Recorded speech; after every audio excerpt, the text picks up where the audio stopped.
जय हिंद। मैं सुभाष। आज बातें होंगी जया किशोरी जी के बारे में। जया किशोरी जी किसी परिचय की मोहताज नहीं हैं। लाखों करोड़ों लोग इनको जानते हैं, इनको सुनते हैं, इनके फॉलोअर्स हैं। लेकिन कुछ कारणों से जया किशोरी जी आज बहुत चर्चा में बनी हुई हैं। इनकी ये तस्वीरें सोशल मीडिया पर खूब शेयर की जा रही हैं।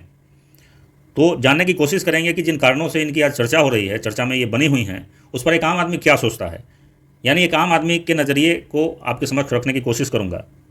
दरअसल आप देख रहे हैं कि जया किशोरी जी अपने साथ एक बैग कैरी कर रही हैं। ये वही बैग है जो यहाँ पर है।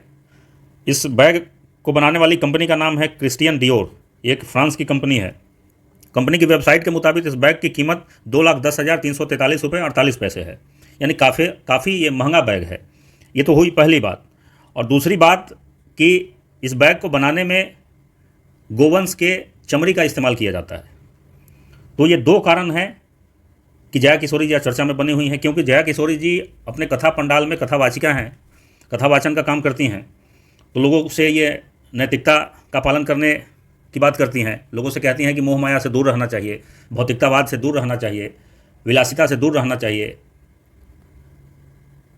और सादा जीवन जीना चाहिए। ये तमाम बातें, ये कथा, जितने भी जया किशोरी या बाकी के भी तमाम जितने कथावाचक हैं, लगभग यही बात बोलते हैं अपने कथा पंडालों में। गोहत्या को ये लोग पाप बताते हैं कि गोहत्या करना पाप है, गोहत्या पर प्रतिबंध लगना चाहिए। तो लोग सवाल उठा रहे हैं कि एक तो आप गोहत्या पर प्रतिबंध लगाने की बात करती हैं, लेकिन इस बैग को बनाने वाली कंपनी ने गोवंश की चमड़ी से ही इस बैग को बनाया है। वो बैग आप इस्तेमाल कर रही हैं। तो ये आपका दोगला चरित्र सामने आया है। आप कहती कुछ और है, करती कुछ और है। दूसरी बात, लोगों से आप कहती हैं कि सादा जीवन जीना चाहिए, भौतिकतावाद से दूर रहना चाहिए, और आप खुद 2.5 लाख रुपए का बैग यूज़ कर रही हैं। और इतना ही नहीं, इनकी एक और तस्वीर वायरल है। इसमें आप इनकी कलाई पर एक घड़ी देख रहे हैं। इस घड़ी की कीमत भी बताई जा रही है 13,80,000 रुपये की ये घड़ी है। रोलेक्स कंपनी की ये घड़ी है।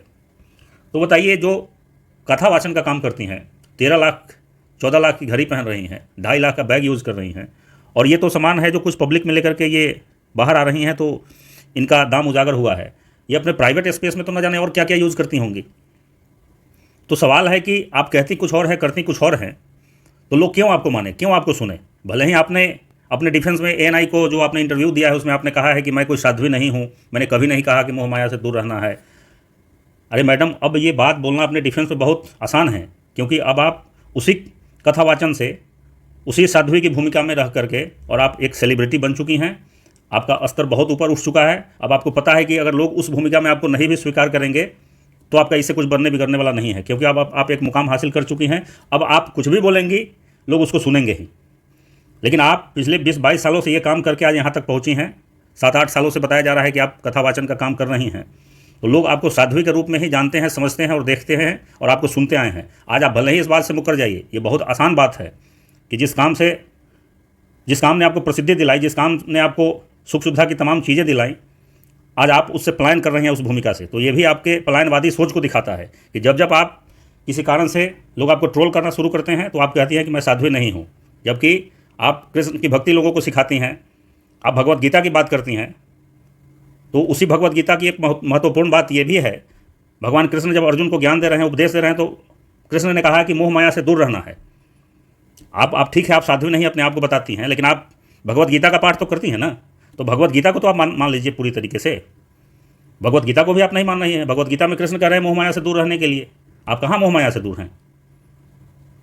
और आप बता रही हैं कि ये जो बैग है ये 3-4 साल पहले का है, आपने ऑर्डर दे करके बनवाया था, इसमें गोवंश की चमड़ी का इस्तेमाल नहीं हुआ है।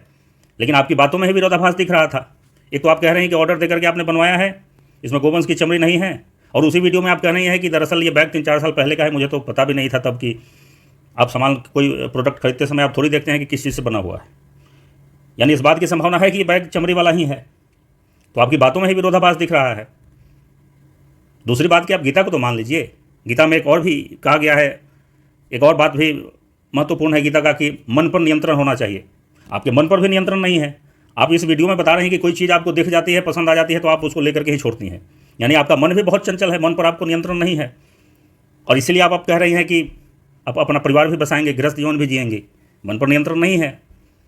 तो ये लोगों के साथ छलावा नहीं तो और क्या है। जो लोग 20-22 सालों से आपको साध्वी की भूमिका में सुन रहे हैं, साध्वी के रूप में आपको जान रहे हैं, उन्हीं के मुंह पर आप कह रही हैं कि नहीं, आप एक साध्वी नहीं हैं।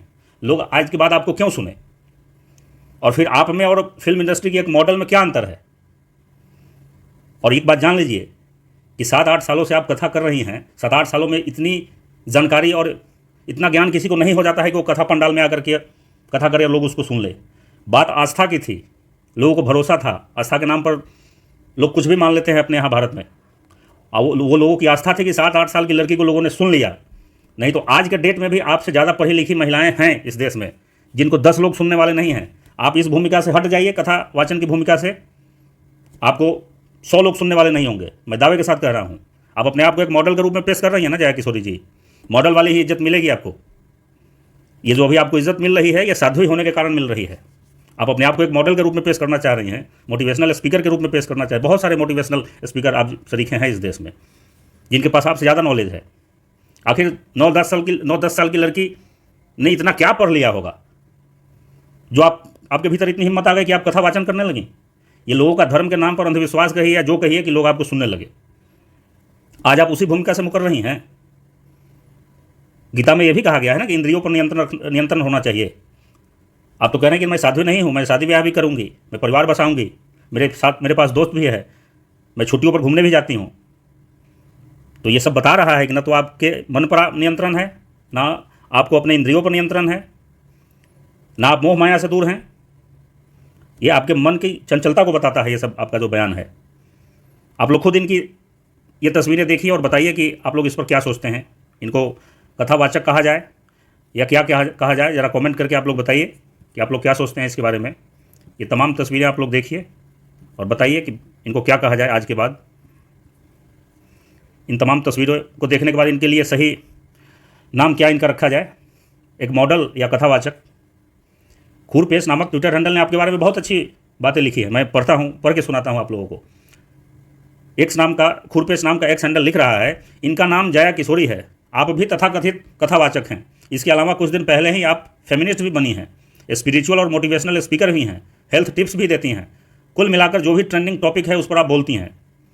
इससे आपको और जो लोग आपके साथ पॉडकास्ट करते हैं उनको प्रसिद्धि मिल जाती है। जब सवाल आपकी लाइफ स्टाइल पर उठता है तब आप ये कहती पाई जाती हैं कि मैं कोई साध्वी नहीं हूँ। ये आपके बचपन का वीडियो है जिसमें आप बता रही हैं कि जो जय नहीं बोलेंगे उनकी होंगी छोरी 6 और जो जय बोलेंगे उनको लड़के होंगे। दरअसल उस ट्वीट में एक वीडियो भी इनका अटैच किया हुआ है जया किशोरी जी का, जिसमें ये कह रही हैं कि जो लोग जयकारा लगाएंगे उनको लड़के होंगे और जो लोग जयकारा नहीं लगाएंगे उनकी 6 छोरियाँ होंगी। यानी इनके अनुसार लड़की होना पाप है और लड़का होना बहुत अच्छी बात है। और आज आप फेमिनिस्ट बनी फिर रही हैं और आप ही कह रहे हैं कि लड़की होना, जयकारा नहीं लगाओगे तो लड़की होगी। यानी एक तरीके से आप बता रहे हैं कि लड़की होना पाप है, लड़की होना सजा है, लड़का होना बहुत अच्छी बात है। लेकिन क्या फ़र्क पड़ता है? लोग तो यहाँ अंधविश्वास के नाम पर कुछ भी सुनने को, कुछ भी स्वीकार करने को तैयार हैं। आप मोर मोरनी वाली बात पर भी इसी तरह बोलकर आगे बाद में मुकर गई थी।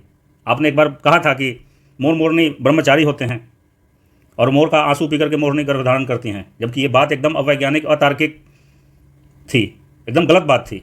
मोर मोरनी भी शारीरिक संबंध बनाते हैं और उसी से मोरनी गर्भवती होती है। इस बात पर बाद में आपने माफ़ी मांग ली कि गलतियां हो जाती हैं, कई बार हम सुन करके बोल देते हैं। तो मूर्ख आप नहीं हैं। ये एक सैंडल लिख रहा है खुरपेश कि मूर्ख आप और आपके माता पिता नहीं है जिन्होंने धर्म को धंधा बनाया है। मूर्ख ये समाज है जो हर किसी को व्यास गद्दी पर बैठने का अधिकार दे देता है और वो वहाँ से बैठकर जो मन में आता है वो बकता रहता है। अगर आप सच्ची थीं, अगर आप बच्ची थीं तो आपको, और आपके पास बुद्धि नहीं थी तो आपको स्कूल जाना चाहिए था, लेकिन आपने स्कूल जाना उचित नहीं समझा। क्या फ़र्क पड़ता है, धर्म रहे या न रहे, आपका धंधा चलते रहना चाहिए। जया किशोरी जी, मेरा मानना है कि आप सरीखी लोगों के कारण धर्म खतरे में है वास्तव में, क्योंकि आज की जो युवा पीढ़ी है वो पढ़ी लिखी है और साइंटिफिक टेम्परामेंट वाली है। उनके पास इतना समय नहीं है कि वो वेद, उपनिषद और वेदांत और भगवत गीता और रामायण, तमाम धार्मिक ग्रंथों का अध्ययन करें, क्योंकि उनको जीवन में और भी बहुत कुछ करना है। ऐसे में वो लोग आपको सुनते हैं, आप सरीखी लोगों को, कथावाचक लोगों को सुनते हैं। और जब उनको लगता है आपकी बातें, आपकी अंधविश्वास वाली बातों को नहीं पचा पाते हैं, उनको लगता है कि क्या धर्म इतना ही घटिया है, क्या हमारा धर्म ऐसा है जिसमें इतनी अंधविश्वास वाली बातें कही गई हैं, तो फिर उनका मोह भंग हो जाता है, इंटरेस्ट लूज कर देते हैं वो धर्म में और मूव ऑन कर जाते हैं। तो आप लोग दिखाती तो हैं कि आप धर्म की झंडा बरदार हैं, लेकिन दरअसल धर्म को खतरा आप जैसी लोगों से है जो आप अंधविश्वास फैला रही हैं।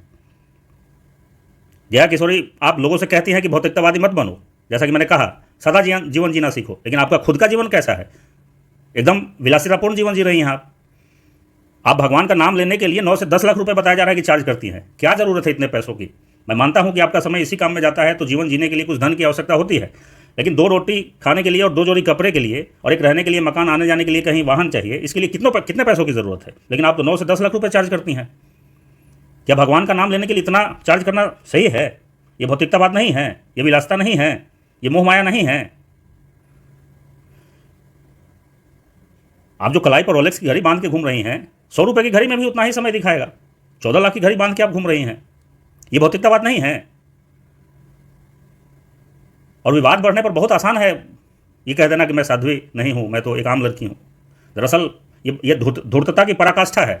पहले लोगों को धर्म के नाम पर अतार्किक प्रवचन देकर के खुद संपत्ति बना लीजिए, फिर सांसारिक भोग विलास की वस्तुओं और वासना के लिए मन जब व्याकुल होने लगे तब बोल दीजिए कि मैं साध्वी नहीं हूँ। वाह, क्या बात है, क्या बात है जया किशोरी जी। जब आप पब्लिक में ये सब इतना महंगा प्रोडक्ट लेकर के घूम रही हैं, यूज़ कर रही हैं, तो आप अपने प्राइवेट स्पेस में क्या करती होंगी? कितना महंगा यूज़ करती होंगी?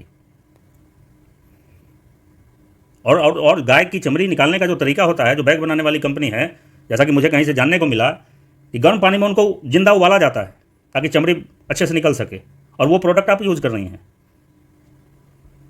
तो एक बार कम से कम आप, मानता हूं कि आप साध्वी नहीं है, मेरा बस इतना ही कहना है, वीडियो लंबा ना हो जाए, इतना ही कहना है कि आप साध्वी नहीं है, मैं मान लिया आज से। तो आप बताइए कि आप क्या हैं, आपको क्या समझा जाए और लोग आपको क्यों सुने? क्योंकि आपसे ज़्यादा पढ़ी लिखी महिला इस देश में है, आपको क्यों ना एक फिल्मी मॉडल माना जाए? आप मॉडलिंग ही करिए। आजकल नया नया आपको फेमिनिज्म का चस्का लगा है, एकदम इलॉजिकल बात आप बोलती हैं फेमिनिज्म के नाम पर। आप खुद बोल रही हैं कि जो जयकारा नहीं लगाएगा उसकी 6 छोरियाँ होंगी, तब फेमिनिज्म आपका कहाँ चला गया था? आप कम से कम भगवत गीता को तो मान लीजिए। भगवत गीता में ही कहा गया है कि मन पर नियंत्रण होना चाहिए, मोह माया से दूर रहना चाहिए, इंद्रियों पर नियंत्रण होना चाहिए। इसमें से कुछ नहीं है आपके व्यक्तिगत जीवन में। तो ये तो आपका दोगला चरित्र आज सामने आया है, और आज क्या कई बार आप एक्सपोज हो चुकी हैं। राहत इंदौरी का एक बड़ा फेमस शेर है, अपने हाकिम की फ़कीरी पे तरस आता है, अपने हाकिम की फ़कीरी पे तरस आता है, जो गरीबों से पसीने की कमाई मांगे। तो जया किशोरी जी, मेरी बातों को आप अन्यथा नहीं लेंगी। बहुत बार आपकी मैंने बड़ाई भी की है, जो आप अच्छा बोलती हैं उसकी प्रशंसा भी मैं करता हूं, और मैं भी सनातनी हूं। मैं धर्म का विरोधी मुझे न घोषित कर दिया जाए, और आपसे ज़्यादा सनातनी हूं और सनातन के लिए हमेशा लड़ते रहता हूं। लेकिन मैं आप सरीखी कथावाचक लोगों को और आप जैसे जो तमाम लोग हैं उनको धर्म के नाम पर और अध्यात्म के नाम पर अंधविश्वास फैलाने की इजाज़त भी नहीं दूंगा, क्योंकि खतरा आप लोगों से है, आप जैसी लोगों से है धर्म को। नई पीढ़ी आपकी बातों को जब नहीं पचा पा रही है तो वो धर्म से मूव ऑन कर रही है। उसको लग रहा है कि धर्म में अगर इतना ही अंधविश्वास है तो इस धर्म को क्यों मानना। इसलिए धर्म को सही तरीके से, जैसा है हमारा धर्म बहुत ही साइंटिफिक है। उसकी एक एक बातें विज्ञान की कसौटियों पर खरी उतर सकती हैं, अगर आपको सही से उसकी समझ हो तो। आचार्य प्रशांत ये काम बहुत अच्छे से कर रहे हैं, और मैं सारे कथावाचकों को दोषी नहीं ठहरा रहा हूँ। रामभद्राचार्य जी की विद्वता को मैं सलाम करता हूँ, प्रेमानंद जी की विद्वता को मैं सलाम करता हूँ, आचार्य प्रशांत जी की विद्वता को मैं सलाम करता हूँ। ये लोग बहुत अच्छा काम कर रहे हैं। विज्ञान को साइंस की अब जो सनातन के जितने भी धर्म ग्रंथ हैं उनको विज्ञान की कसौटियों पर कस करके और देश दुनिया के सामने रख रहे हैं। इसलिए अंधविश्वास फैलाने का ये जो दुकान है इसको बंद कर लीजिए और थोड़ा पढ़ाई लिखाई पर ध्यान दीजिए। अगली वीडियो में फिर मुलाकात होगी। जय हिंद।